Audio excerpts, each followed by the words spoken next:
በመቀሌ ከተማ ወጣቶችን በግዳጅ የመሰብሰብ አፈሳ እርምጃ ተጠናክሮ መቀጠሉ ተገለጸ።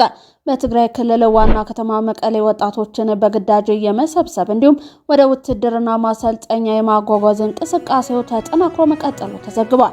ዛሬ ሐምሌ 20 ቀን 2018 ዓ.ም በከተማዋ ልዩ ቦታው ቀበሌ 17 ተብሎ በሚጠራው አካባቢ በተካሄደው ድንገተኛ አፈሳ በርካታ ወጣቶች ተይዘው ወደ ማሰልጠኛ ጣቢያዎች መላካቸው ተገልጿል።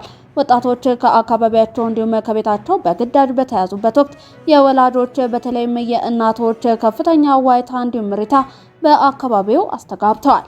በድርጊቱ ምክንያት በቀበሌው እንዲሁም በአካባቢው ነዋሪዎች ዘንድ ከፍተኛ ፍርሃት፣ ስጋትና የጭንቀት ድባብ ሰፍኖ ይገኛል። የተያዙት ወጣቶች ፍላጎታቸው ሳይጠበቅ በግዳጅ ወደ የተለያዩ የውትድርና ማሰልጠኛ ማዕከላት እየተጫኑ ከአካባቢው የሚወጡ መረጃዎች ያመለክታሉ።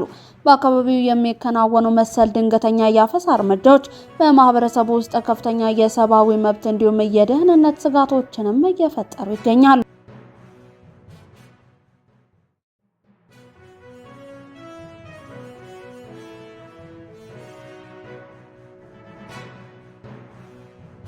የቀድሞ የሲዳማ ክልል የጸጥታ አመራሮች በጽኑ እስራት ተቀጡ።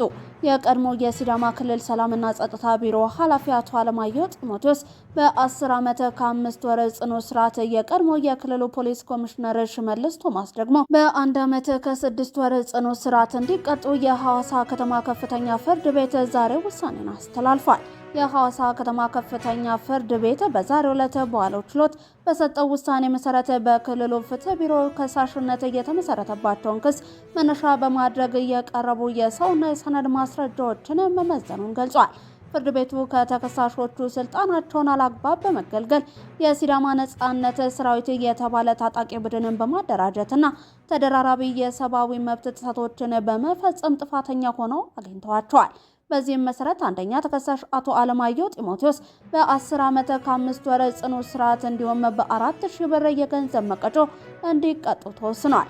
ሁለተኛ ተከሳሽ የቀድሞ የፖሊስ ኮሚሽነር ሽመልስ ቶማስ በበኩላቸው በ1 ዓመት ከ6 ወር ጽኑ እስራት እንዲሁም በ1,000 ብር የገንዘብ መቀጮ እንዲቀጡ ፍርድ ቤቱ ብይንን ሰጥቷል። 8 ኢትዮጵያውያን 160 ኪሎ ግራም ጫትን ወደ ሳውዲ አረቢያ ሊያስገቡ ሲሉ በቁጥጥር ስር ዋሉ።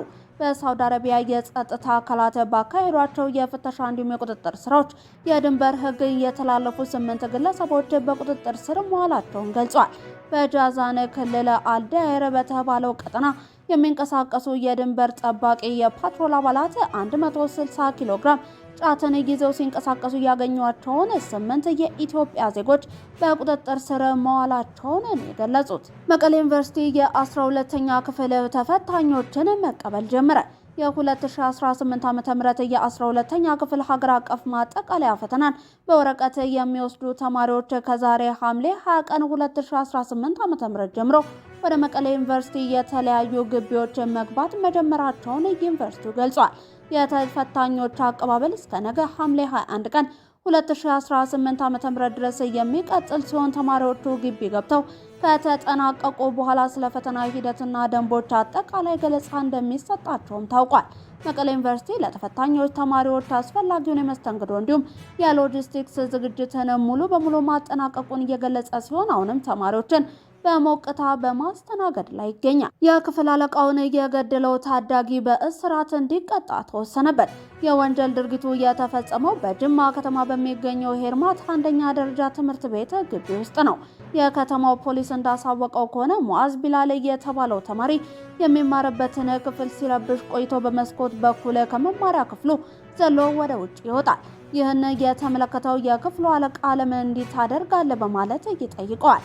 ድርጊቱን ትክክለኛ እንዳልሆነ ይነግረውና በወቅቱ ተማሪውን በመቆጣት የተሰጠውን ኃላፊነቱን ይወጣል። በዚህ ምክንያት ሁለቱ ተማሪዎች መካከል ግጭት ይፈጠራል። ልትናገረኝ አይገባም በማለት የተበሳጨው ተማሪ ሙአዝ ቢላል አስቀድሞ ጩቤ ደብቆ ይዞ ወደ ትምህርት ቤት ግቢ ውስጥ ገብቶ ነበርና የክፍል አለቃ የነበረውን ተማሪ ሙሳብ መሐመድን በያዘው ስለት ወቅቶ ህይወቱ እንዲያልፍ ያደርጋል። ተከሳሽም በፖሊስ ተይዞ ምርመራ ተጣርቶበት ፍርድ ቤት የቀረበ ሲሆን ጉዳዩን ሲከታተል የቆየው የጅማ ዞን ከፍተኛ ፍርድ ቤትም ሐምሌ 19 ቀን 2018 ዓ.ም በዋለው ችሎት ተማሪ ሙአዝ ቢላል ጥፋተኛ መሆኑን በማረጋገጥ በ15 ዓመት እስራት እንዲቀጣ ወስኖበታል። የ38 ዓመታት የጽናት እንዲሁም የተስፋ ጉዞ። በአዘርባጃን በ63 ዓመቷ የመጀመሪያ ልጇን የተገላገለችው እናት አሳማኝ ታሪክ። እናት የመሆን ትልቅ ህልምን እውን ለማድረግ ለ38 ረጅም ዓመታት ሲጠባበቁ የቆዩት አዘርባጃናዊቷ እናት በ63 ዓመቷ የመጀመሪያ ልጇን በመውለድ የዓለምን ትኩረትን ስበዋል። የእሳቸውን ድንቅ ታሪክ በዓለም ዙሪያ በሚሊዮኖች የሚቆጠሩ ሰዎችን ልብ እየነካ እንዲሁም ተስፋን እየዘራም ሆኗል። ሴትየዋ እናት ለመሆን ያደረጉት ርቀት ቀላል የሚባል አልነበረም። ለ38 ዓመታት ያህል ተስፋ ሳይቆርጡ በተለያዩ ጊዜያት ያጋጠሟቸውን በርካታ የሕክምና እንዲሁም የስነ ልቦና ፈተናዎችን በጽናት አልፈዋል። በእድሜ መግፋት ምክንያት የተፈጠሩ ተግዳሮቶች ቢኖሩም እንኳ በዘመናዊ የሕክምና ባለሙያዎች ክትትልና ድጋፍ እርግዝናው በሰላም ተጠናቆ ውብ ሕፃን ልጅን ማቀፍ ችለዋል። ታሪካቸው ሲሰማ በሀገሪቱ ብቻ ሳይሆን በዓለም አቀፍ መገናኛ ብዙሃን ጭምር ሰፊ ሽፋንን አግኝተዋል። ብዙዎች የእሳቸውን ጽናት እንደ ትልቅ የተስፋ ምልክት በመውሰድ አድናቆታቸውን እየቸሯቸው ይገኛሉ። ይህ ታሪክ በብዙዎች ዘንድ ከፍተኛ መነቃቃትን እየፈጠረ ሲሆንም በህይወት ውስጥ ዘግይቶም ቢሆን የሚመጣ መልካም ነገር ውበቱ የጎላ ነው የሚለውን እውነትን የሚያሳይ ሆኗል ተብሏል። እናቲቱ እንዲሁም ህፃኑ በጤና ላይ ይገኛሉ። የዓመታት የልብ ጥያቄያቸው በመሳካቱ የተሰማቸውን ደስታም የማይገመት ሆኗል ተብሏል። የቡርኪና ፋሶ ወታደራዊ መንግስት የወርቅ ማዕድን ዘርፉን በህጋዊ ማዕቀፍ ለማስተዳደርና የኮንትሮባንድ ንግድን ለመግታት የጀመረው ጥረት ውጤት ማሳየት መጀመሩ ተገለጸ። ሀገሪቱ የ2026 የመጀመሪያ አጋማሽ የመጀመሪያዎቹን 6 ወራት በህጋዊ መስመር ብቻ ከ6 ቢሊዮን ዶላር በላይ ግምታዊ ዋጋ ያለውን ወርቅ ግብይትን አድርጋለች። በ6 ወራት ውስጥ በአጠቃላይ ከ55 ቶን በላይ ወርቅ በህጋዊ የምርት እንዲሁም የግዢ ስርዓት አልፏል ተብሏል። ትላልቅ የኢንዱስትሪ ማዕድን ኩባንያዎች 26 ቶን ገደማ ጥራት ያለውን ወርቅ አምርተው ማስመዝገብ ችለዋል። ከባህላዊና አነስተኛ ወርቅ አውጪዎች 29 ቶን ወርቅ በህጋዊ መንገድ መግዛትም ችለዋል።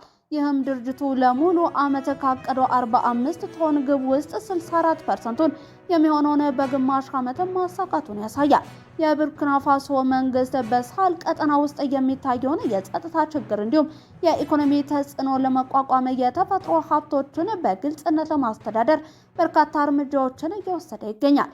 ትራውሬ ህገወጥ የወርቅ ዝውውርን ለመግታት 9 አዳዲስ የህብረት ስራ ማህበራትን ያቋቋመ ሲሆንም አነስተኛ አምራቾች ምርታቸውን ቀጥተኛ ለመንግስት ኤጀንሲ ብቻ የሚያስረክቡበትን ስርዓትም ዘርግቷል። የአሰራር የሀገሪቱን የውጭ ምንዛሬ ክምችትን ለማሳደግና ቀደም ሲል በኮንትሮባንድ መንገድ ይወጣ የነበረውን የሀገሪቱ ሀብትን ወደ መንግስት ካዝና ለማስገባት ትልቅ አስተዋጽኦን እያደረገ ይገኛል። መረጃዎቻችን አበቁ። ቻናሉን ሰብስክራይብ፣ ላይክ፣ ሼር ማድረጎትን አይርሱ።